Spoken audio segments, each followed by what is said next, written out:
Melihat langkah pengorbanan dari Mikael itu sudah biasa, teman-teman. Saya pastikan kalian sudah banyak melihat videonya.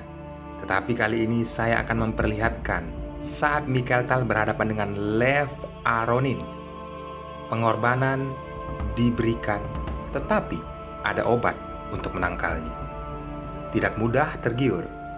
Simak pertandingan ini, teman-teman. Saya akan menganalisis jalannya pertandingan sesederhana mungkin. Saya pastikan kalian akan pintar setelah melihat video ini.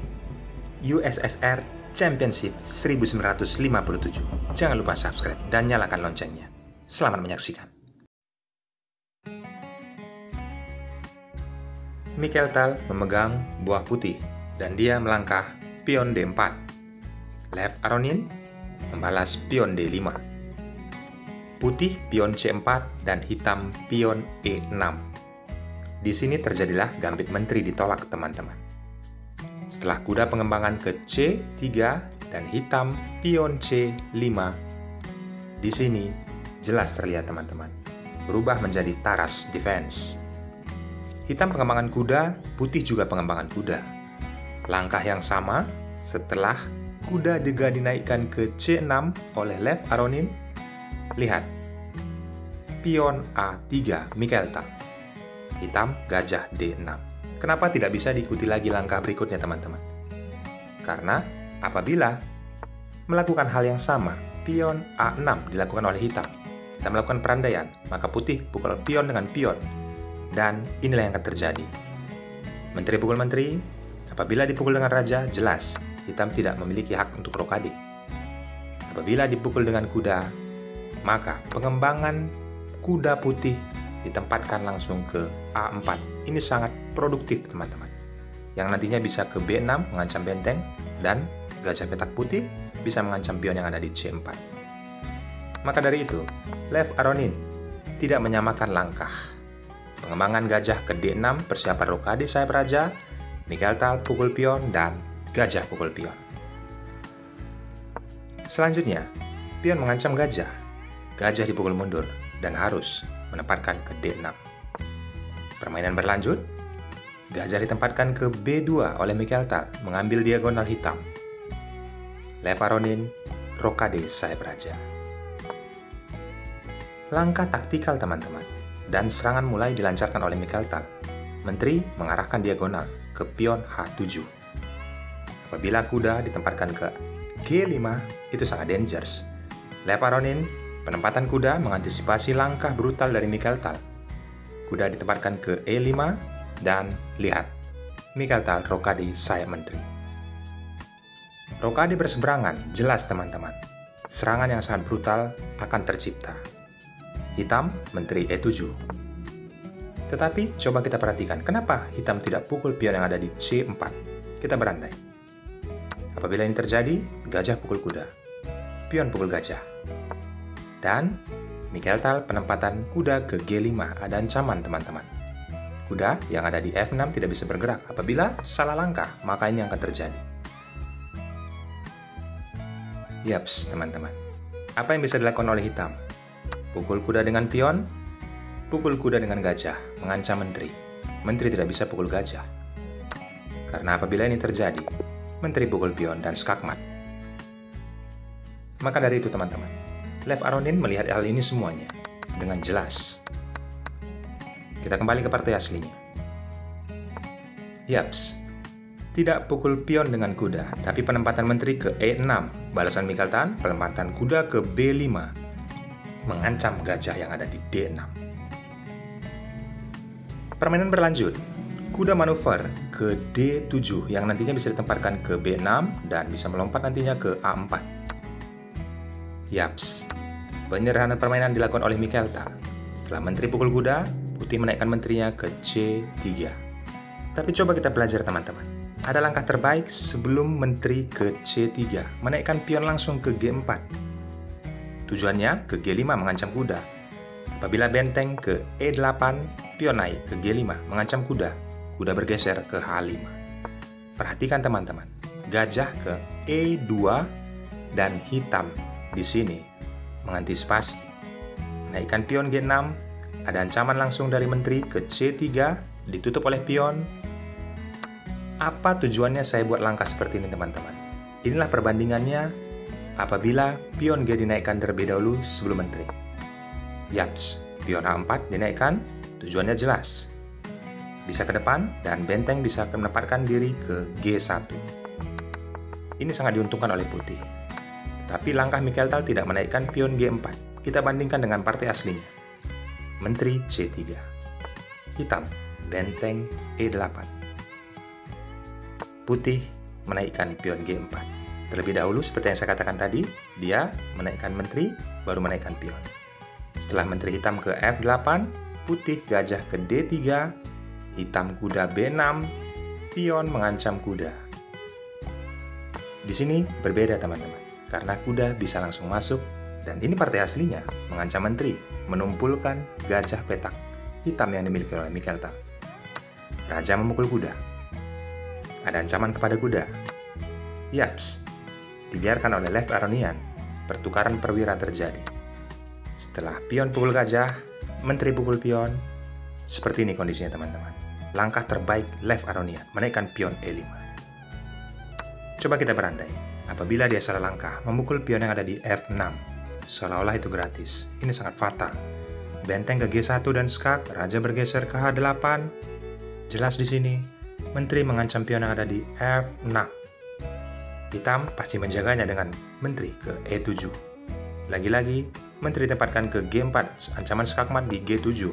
Menteri menjaga. Dan manuver menteri yang sangat cantik. H4 mengancam pion, dijaga kembali oleh menteri. Menteri ditempatkan ke H6, ancaman skakmat di G7. Apabila ini terjadi, jelas, teman-teman, tidak ada obat bagi hitam. Karena apa? Menteri G7. Raja hitam sangat menderita. Kita kembali ke partai aslinya. Kenapa saya bilang langkah Lev Aronian itu sangat baik? Pion E5. Tidak memukul pion F6. Mikhail Tal kuda G5 mengancam pion H7. Mudah saja. Pion G6 dimainkan. Mikhail Tal kembali mengaktifkan pion H4. Tujuannya jelas, ke H5. Gajah mengancam menteri. Pion menutup dan kembali mengancam gajah. Gajah mengancam benteng. Di sini langkah taktikal diperlihatkan oleh Mikhail Tal. Membiarkan benteng. Menaikkan pion H5. Langkah hitam di sini, teman-teman, tidak memakan benteng, tidak memakan pion, tetapi menggeser benteng yang ada di A8 ke D8. Coba kita berandai. Apabila gajah pukul benteng, jelas, pion pukul pion. Pion F pukul pion G6. Skak oleh menteri. Raja bergeser. Skakmat. Hal ini jelas dilihat oleh Lev Aronian, teman-teman. Kita berandai. Gajah pukul pion. Benteng pukul gajah. Pion pukul benteng. Menteri ke C4 mengancam pion yang ada di F7. Penempatan benteng nantinya ke G1. Jelas, teman-teman.